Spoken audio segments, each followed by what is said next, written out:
As you can see, we have a few pieces of paper hanging on the wall, and actually we can get some more paper hung. Our goal for the rest of this presentation is to talk to you about evidence-based practices and then see how we can apply those practices to the children that you're currently supporting or having difficulties with. So what we would like for you guys to do is on each of the pieces of paper, we think we can fit a description of 3 children, okay? So that would be 15 children that we can hang up here. 18. I got 6. Oh, I'm sorry, 18. There's one back there. So we have markers. We would like for you to get up in group. Are you guys working in groups with children? Yep. Yes. Groups? Yes? Okay, if you're working in a group, can you go ahead and stick with your group and go to one of the pieces of paper on the wall. And what I'd like for you to do is describe the child using descriptive terminology of the behavior that you're currently working with.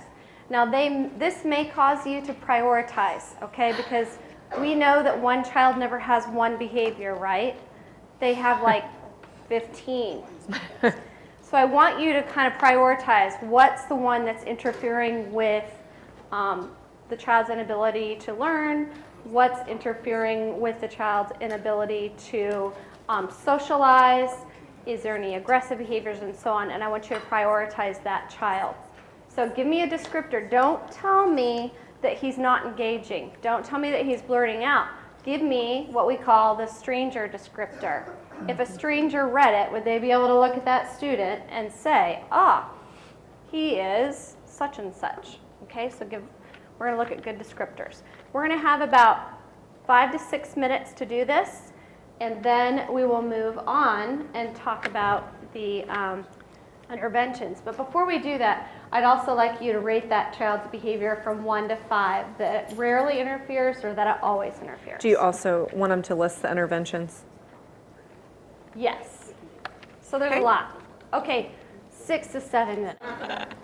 All right? All right, we will walk around and pass out markers. Go! I know, we're making you get back up. I was able to walk around the room and get a good glimpse at what is kind of going on in your lives. And I may not cover them all, but here's a few things that you're dealing with. We have one student who doesn't like his hearing aids. He loves to run to the heater and play with air. You know me, ding, ding, ding. I'm like, okay, first you do this, then you get the heater. Go on over, you know. I don't know, I was just thinking of things. We have another individual who likes to lick people and objects, okay? That can get in the way.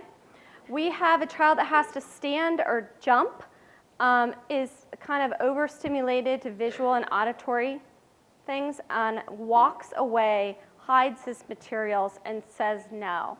Now that sounds like one of my kids. We have a child that's attention-seeking, has a very short attention span, and exhibits some control statements, such as yes, but. We have a child that stims and headbangs. We have one that blurts out, has his hands in his mouth, has a difficulty time sitting more than 5 minutes. And then I know we have more. Oh, yes, we do. We have physical aggression. We have a child that flops on the floor and then struggles with transitions, which, by the way, all of these sound like autism behaviors to me. I don't know about you guys. We have another child that has aggression toward people, self, and property. And then we have a child that asks unrelated questions, likes to daydream, and ignores other students. Have I covered some of the things that are posted on the walls? Okay, I'm going to keep this handy because as we go through some of these interventions, what I want us to then do is kind of think back. What might we be able to try? Okay, we're going to start with antecedent-based interventions. Antecedent is what? You guys are all behavior people. Before, okay? So these are interventions that we can put in place before. And Christy has informed me that this is primarily where you guys are at. You are with antecedent behavior interventions, but we're still going to spend some time on them, okay? So there are things you can put in place to stop or minimize the behavior before it actually happens. One thing that I want to just very quickly point out as I was looking, I looked and looked and looked and looked. I did not see where anyone performed an FBA. But all of you have. But all of you just have, didn't write right? that down as your intervention, right? Or what you, right, but you didn't write it down as part of your procedure. Not necessarily. On the paperwork it says. What is it? What other Well, that's interventions? basically, those are before you get to the point where you do an FBA. Right. Yes. So can you just give me a really honest show of hands? How many of these children have had FBAs? Okay, thank you. I'm going to tell you that once you start struggling, that's when practitionally, if you're a practitioner, you should probably be thinking in that direction. If it's interfering with the behavior, the child's behavior is interfering with the learning of himself and others. If it's aggression and so on, there are legal mandates when those things have to occur. But honestly, if you're going to try some of these antecedent-based interventions, you're actually going to need to have some sort of an FBA. Does it have to be formalized? No, okay? But you're going to have to understand what is behind, what's the communication behind the behavior, okay? Because I'm going to be honest with you, if I look at a child that has physical aggression, flops on the floor, and struggles during transitions, for me, I'm going to ding, ding, ding, seat behavior is avoidance, okay? And then I'm going to ask myself, ding, ding, ding, why is this child avoiding, okay? And maybe it's they don't understand expectations and so on. But those are the thoughts that I want to go through with. If I have a child that is trying to control things, and we do have kids that try to control, right? But I always ask people, why are they trying to control the environment, okay? So what are the 4 validated functions of behavior? I'm writing them. You're writing? Okay. Remember seat, like a chair, all right? Sensory.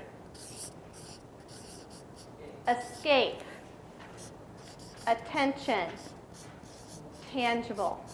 Okay? Those are the 4 validated functions. Any type of behavior, we can go back to those. Okay? So, sensory, escape, attention, tangible.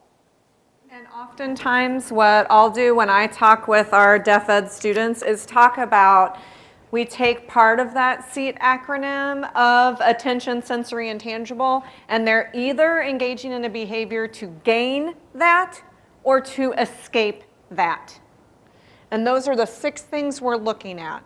And so if you as a team haven't looked at what is the function of this behavior, then you may intervene in the wrong direction. So the absolute crux of this conversation is based on this function of behavior.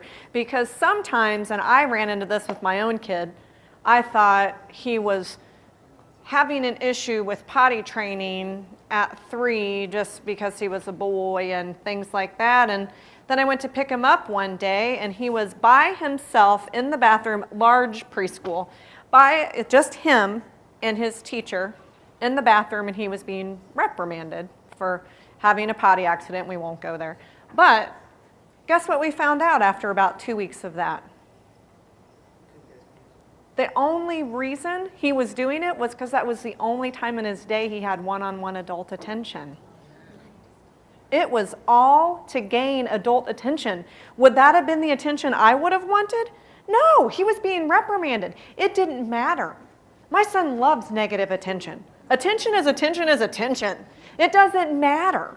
But until we realized the function of that he was doing that because every time he did that, the teacher walked away from the other 20 students and he had one-on-one adult time. That was the best thing ever. But had we chose to intervene in another way, then we would have maybe intervened in the wrong way. And so then it became a great if-then contingency.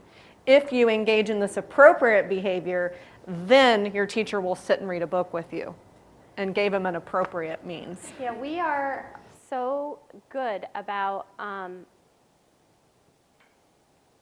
putting interventions in place prior to totally thinking about why the behavior is actually occurring. And it's a natural thing for us to, okay, it's coming, he's doing it, let's put it in place. And we always try to say to stop, because what happens is that we inadvertently reinforce the inappropriate behavior. And we reinforce that behavior to a higher level. So that means that our problem that may have been this big just got this big, and over time gets this big. I can tell you that I'm in the process right now. We don't want to do this. I've worked for 2 years for this not to happen, but we have a child that's going residential because his aggression has gotten so big, okay? What happened was in 3rd grade, if he hit or kicked someone, they had his parents come pick him up. Even if it was a nap, it'd be highly reinforcing for me. However, Mom then took him to Dad, who worked at an equipment store like Weaver's Rental, and he was allowed to sweep with his dad, clean up machinery with his dad, and do all kinds of things, okay? Well, this behavior was reinforced for 3 years until he got to junior high, okay? When they tried to stop this behavior, what did he do? He escalated. He started putting his head through things, okay? Like bus windows, televisions, things like that. And so they put a helmet on him, all right? And when he did this, over time, because it was so strong and they were worried that he was going to hurt himself, then the school actually put him in this mat area with bean bags and stuff, and he would go back there and fall asleep, okay?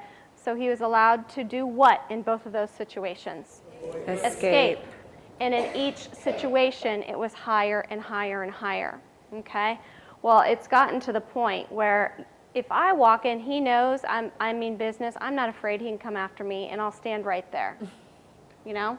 But everybody else is like, you know? And I've just found, like, if he comes after him, like, whoa, Chris, stop. What do you think you're doing? You know, and just kind of stop him in his tracks. Myself and 2 of my colleagues can do that with him. He beats the crap out of his mother because she has 2 other children in the house with autism. So 3 kids. Imagine that. 1 kid goes off, what happens? Everyone. Okay, so now it's been reinforced at school. He's being reinforced with something he likes. It's being reinforced in his junior high. And now it's being reinforced at home because Mom can't handle all 3 children with autism. He's now being placed out. What would have happened is if in 3rd grade we would have figured out that sending that child home was the absolute worst thing we could have ever done. We would have ended the behavior. We would have stopped that behavior. We would have stopped it in its tracks. But what happens is when we have a behavior that's allowed to be repeated over and over again, and it's reinforced at a higher and higher level, it becomes very habitual and it becomes ingrained. It becomes incredibly hard to change. You have to be the one that's okay for him to take it up to here in order for it to go down. And we don't have anybody that can do that right now. Myself and my team on my grant, we're trying to figure out if I could take him for 2 weeks in my home, and then somebody else can take him for 2 weeks in their home, and so on. We just couldn't figure out how we could do that for him. Because I have had children live with me in the past that were having issues. So my children are very used to having children with autism live in our home. But this one's different. And so we have to think about that. If we could have turned it around, his outcome, I don't know what his adult outcome is going to be now. Okay? My guess is it's not going to be pretty. Is he going to residential or just? He's going to residential. Yep. Sat in my car and cried whole way home after that meeting. I just couldn't pull it together. I was so unhappy with that. All right, so let's take a look at a couple different things here. Antecedent behavior, antecedent-based interventions are designed to modify the environment before a behavior occurs, okay? You do this after an FBA has been conducted. It doesn't have to be a formal FBA. It can be that teacher practitioner, okay, run through the data, take a look at it, what's always happening, what's not, and so on. Go from that standpoint. Observe in the setting where the problem behavior is occurring, and then you're going to change that environment. And I know all of you guys are changing environments. What are some environmental changes you've made for some of your students that are hanging on the wall? Visual schedule. Okay, visual schedule. Is he having a hard time transitioning? We have a lot of visual schedules. Okay, anything else? Other environmental? Well, a sensory box. Okay, sensory box so the child can engage for calming. Okay, what else? Change your environment. Taking a break outside the classroom. Taking a break outside of the classroom. Walks are always good. Maybe having a trampoline in the hallway, get some jumping out. Okay, so those are environmental arrangements. So the step involved is step 1, identify reinforcers. Do you know what all of these children's reinforcers are? And I heard one of the teams say, and these are always the tough kids, the reinforcers that change every 20 minutes. That kid that's really hard. So today this reinforcer works, but tomorrow it doesn't. So those are some kids that you really need to do and have a reinforcer menu for them to choose from. I used to have to do that with all of my students at the start of every activity. What are you working for now? And so for this 10 minutes, this is your reinforcer. Versus in 10 minutes, you can change again. And we like to get that information from parents and past teachers. We use things called reinforcer inventories. We have some good examples of those that we can share, or we can come back another time and just bring you a bunch of materials like that. But you have to find out what works, and please think outside of the box on those things. Yes? Fortunately, the teams that I work with, they've come up with great replacement behavior, and they've come up with some great reinforcers. The problem is they don't reinforce the replacement behavior. They have reinforcements going on for everything else in the classroom, but they're not using those powerful ones for the replacement behavior. So they think they're following a plan because they come up with these great motivators, and they've got these great puzzles they're putting together, and you learn something at the end of the puzzle, but nothing is related to the replacement behavior. Wow. You know, that's what I keep telling Christy. For me, behavior is common sense, but it's not for everyone. So I think you have to go back to them and say you've got all these beautiful things in place. This is when you need to use it. And it becomes, and I know this is part of Deaf Ed too, because those of us that have done itinerant, our job is to train the teachers that also have our students in their classrooms. And now we get to put on a behavior hat. So we can put on, I'll talk with you in a minute about that 90% of our job is antecedent-based interventions. The Deaf Ed side, aside from behavior, is all antecedent-based intervention. But then you have to put on that behavior hat and explain to them why this needs to be delivered and when. And then hope you get buy-in, which I know is always something we were dealing with. So reinforcers, where is my heater kid? Is he over here somewhere? where's the team that? Doesn't like his hearing aids and runs to the heater to play with the air? That was you guys? That's you guys? That's your reinforcer. That's one of your biggest reinforcers you're going to use. You're going to let that kid have access every time he completes something that you want. That's an antecedent-based intervention. You're going to put it on an if-then board. First you do this, then you get the heater. Set a visual timer while he's over there. He gets so much heater time, then he's done. Make sure he knows the heater time can come back. And that, I think, is one of the things that I've seen teachers do wrong a lot, because that's not a typical behavior, right? I don't want my 7-year-old to sit and twirl the pinwheel, because it doesn't look normal. But that is the strongest reinforcer for that child. And so using those if-then boards and contingencies, and let them engage in the thing that is constantly in their mind that they want to do. And even though it may not feel normal to do that, that is such a strong reinforcer to use for them. So allow yourselves that. Raven, you're standing up at me.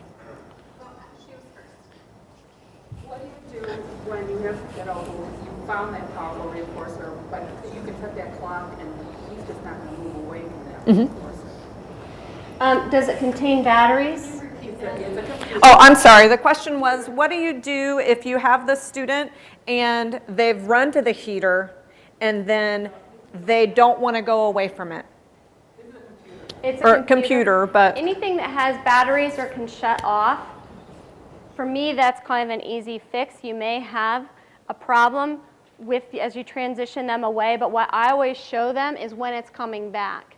You're going to come back, we're going to do language, and then you get computer. And for some of these kids, in order to change that behavior, you're going to have a high level of reinforcement. So you may get one thing done and then reinforce. One thing done, reinforce. But once that behavior goes down, then that will allow you to say, okay, we're going to get 2 things done, and then you're going to reinforce.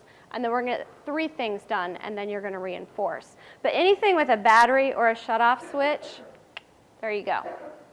And this is basically what Stacey was just saying, and this is part of what I think teachers have a very difficult time with, is the understanding that an if-then contingency is flexible for your students' needs. So I can't tell you how many times I've had a student who didn't want to walk away from that puzzle, and at least a puzzle ends, but didn't want to walk away from the 1,000-piece puzzle that Mom brought that day, thanks, but didn't want to walk away from it.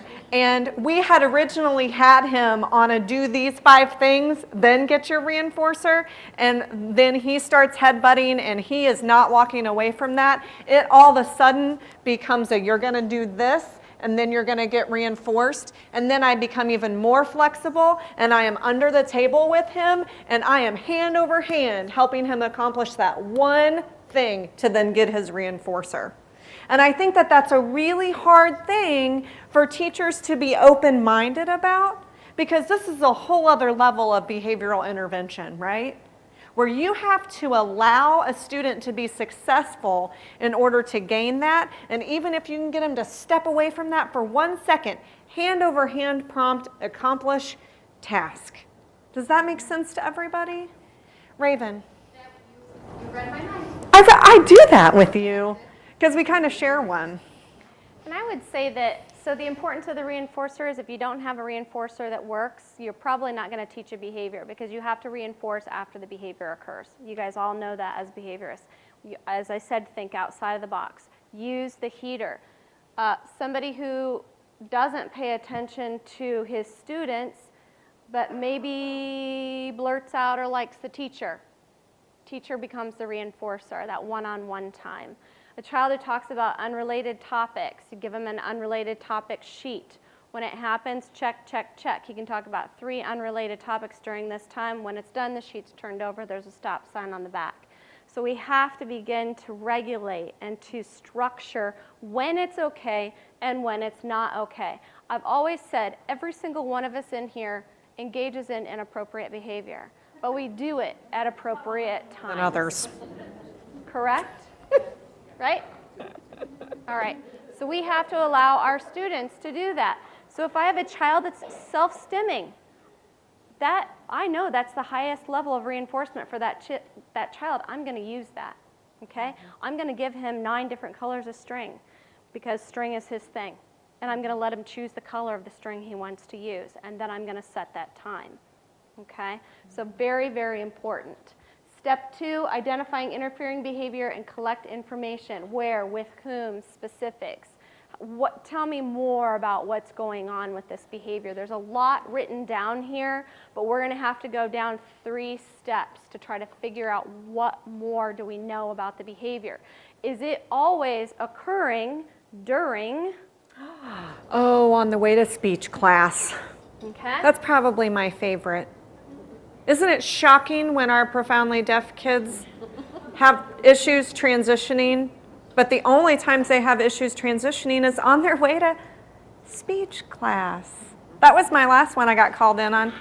No transition problems except to 2 classes, speech and music. Right? Yeah. Shucks. Shucks. I kind of like those. Those are the easy ones. That was an easy one. Okay, step 3, pair the intervention with an ABI strategy, and step 4 is collect data and use it for decision making. Honestly, I know if you're dealing with lots and lots of behavior and you're putting strategies in place, you're not going to have a tremendous amount of time to collect data. But on those strong ones that are going to cause that child to have very poor outcomes in the future, you need to take the time to take some data. We've got to know that something is working, and we can't bail on it early. We have to stick with it.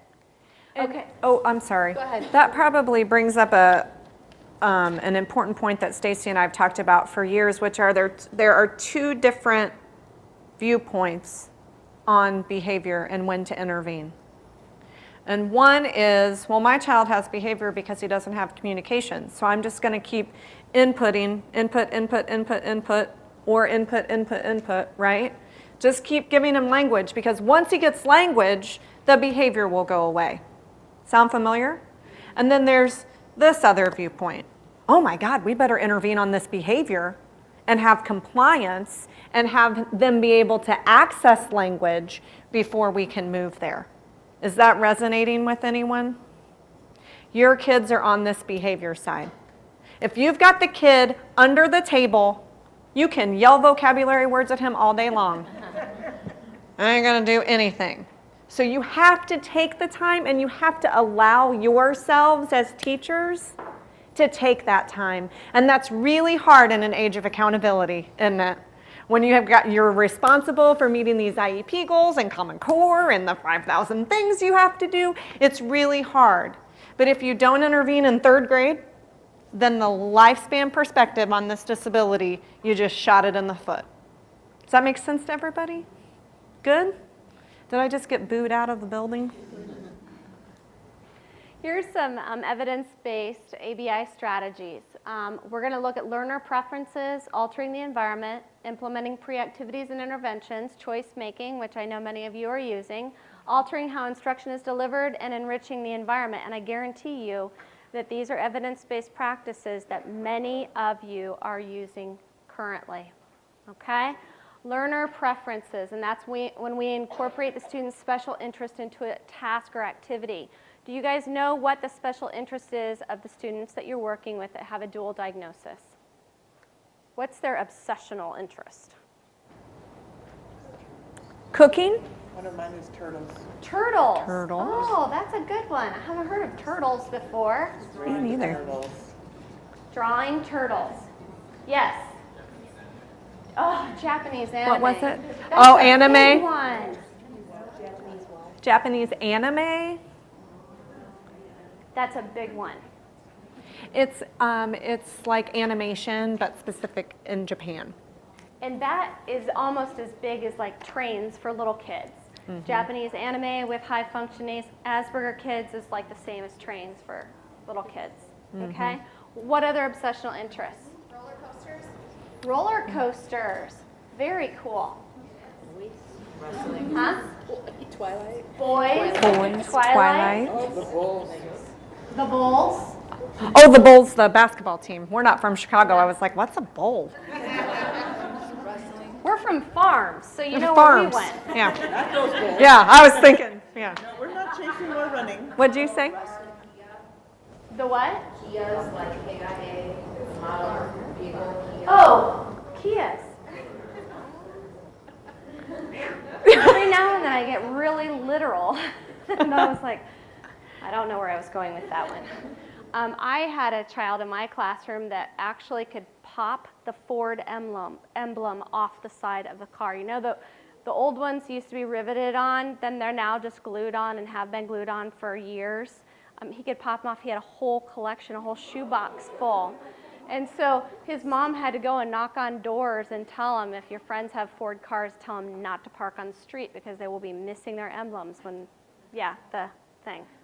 So Kia, now I got it, Ford emblem. Okay. All right, so as long as you know that, that's going to be an important part of your tool for teaching. Okay? How can you incorporate Kias into math? How can you incorporate those into language? Turtles can go everywhere, right? Absolutely. And we used to go as far as something as little as taking a picture of a roller coaster and putting it on the top right corner of a math handout. All of a sudden, that work is reinforcing because that special interest is part of it. And that's a very simple intervention. But now that student will accept that paper on their desk. And if you have a child that has a difficult time transitioning and they love roller coasters, what are you going to do? You're going to hop on the roller coaster, right? And you're going to zoom to the next location. And then you're going to put your picture of your roller coaster there or your little cart that you've made, because many of us teachers are very crafty, right? Or we have children that are. And so that's how you're going to do that. Obsessional interest in cars. Put parking garages to all the locations he needs to go. This big, made out of a shoebox. Let him carry a Matchbox car from one place to the other. Okay, that's still reinforcing, but I've incorporated my special interest into transitioning. I've incorporated my special interest into writing a paper. Okay, so use those as tools. Many people are like, no, he obsesses over it. He'll just obsess, obsess, obsess, obsess, obsess. Well, drug addicts obsess over drugs that they don't have access to, right? But when they have access to them, well, I guess maybe that's not a good... They don't obsess because they're fulfilled. They're calm, right? But when it's taken away, what happens? Yeah, they're wanting it, right? They're withdrawing from it. So actually, we say, go ahead and put those things in their lives. One thing we've had to fight with lately, though, obviously, there are kids that are like obsessed with military, guns, ammunition, things like that. We just try to make it so it's a little bit more appropriate for that environment. Or we say, you know what, there are places that you can talk about this, and there are places that you cannot talk about this. And then we reinforce for the correct behavior. Altering the environment. There are countless ways to alter the environment. You guys were talking about visuals, schedules earlier. Add visuals. Make the environment visual. There's nothing worse than walking in and not knowing the social rules or norms or what you're supposed to do. But if you have visuals, you can do something. I always feel that way if I'm in a new school and I'm eating lunch in the cafeteria. Sometimes they accept cash, sometimes they don't. Sometimes I have to go to the office, sometimes you have to start where you pick things up. You're supposed to go right, supposed to go left. Oops, when you're supposed to get this. I think a junior high lunchroom is one of the most terrifying places I can go. If they hung some signs, right, I'd be a little bit more comfortable. So, visuals are very, very important. Change your seating, okay? I probably would not sit right next to this. It's really noisy, okay? And it starts making like a weird sound when it flickers, all right? Right, so Stacey just drew a great connection. This was the conversation I had with Dr. Lartz on Friday. EI, how many of you do EI for deaf kids? Almost every single LISL strategy for EI is an antecedent-based intervention. When you seat your students on the side of the room that is their best ear, you are doing an antecedent-based intervention. So all of a sudden, when your administrator says, well, why are you doing these things? Well, hey, that is an antecedent-based intervention. It's evidence-based. It's evidence-based. Absolutely. Start throwing that stuff out there. Why do we acoustically highlight? Same thing. That is an antecedent-based intervention.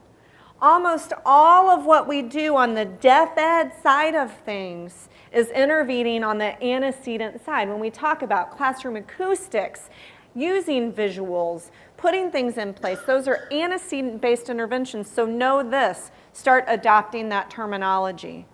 That yes, you're using these deaf ed strategies, but they work for one reason, and that's because they're antecedent-based interventions.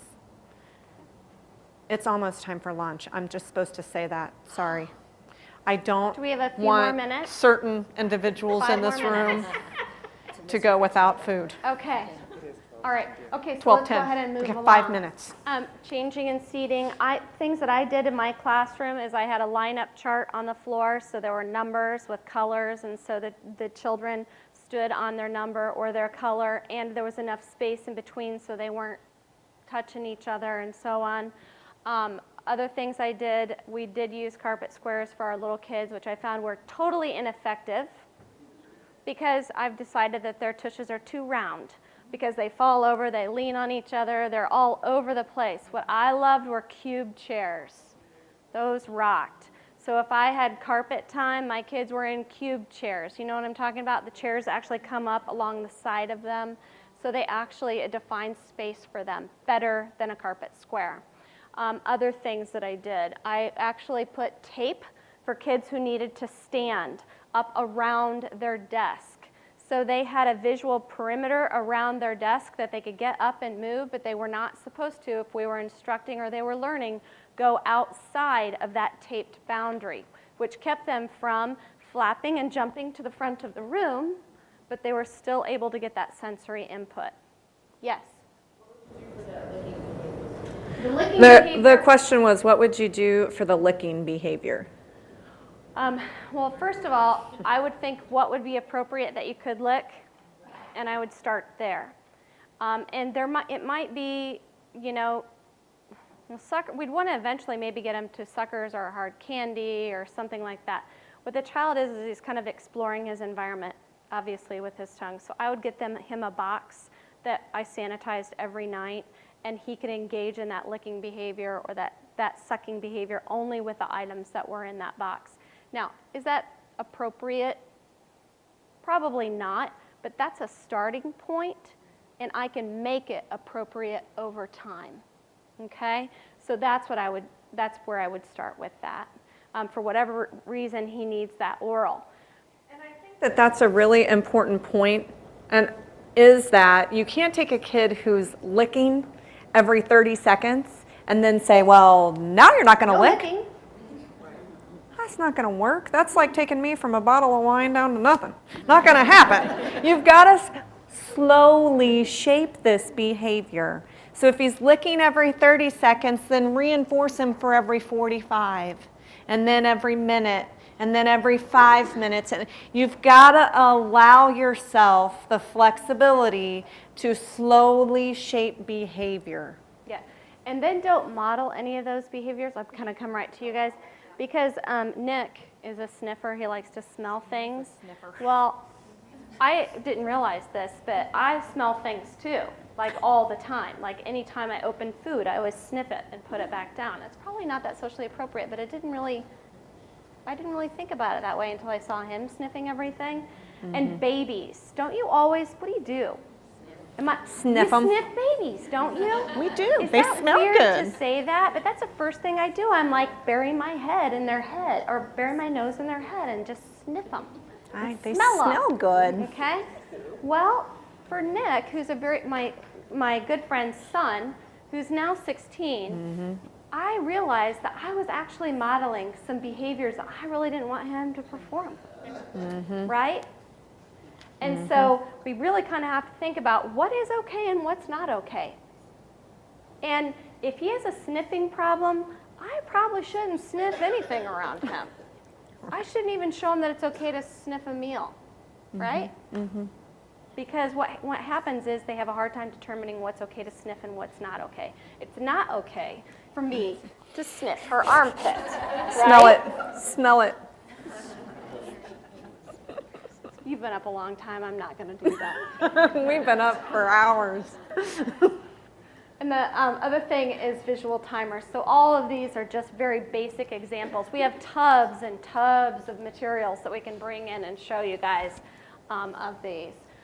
Pre-activity interventions, pre-teaching materials, providing transition warnings, mini schedules, all of those are pre-intervention tasks. So transition warnings, what kind of warnings are you guys using before you transition a student? Are you like, okay, pick up your stuff, let's go, it's time to eat. What are you doing? In 1 minute, we are going to, right? What else are you doing? What was it? Flashing the lights. Okay, but do you flash the lights once? Or do you flash the lights and say, in 1 minute, it's time to go? Right? Because this is our Deaf Ed strategy, right? That's our Deaf Ed box. So flash your lights, go check your schedule. Perfect.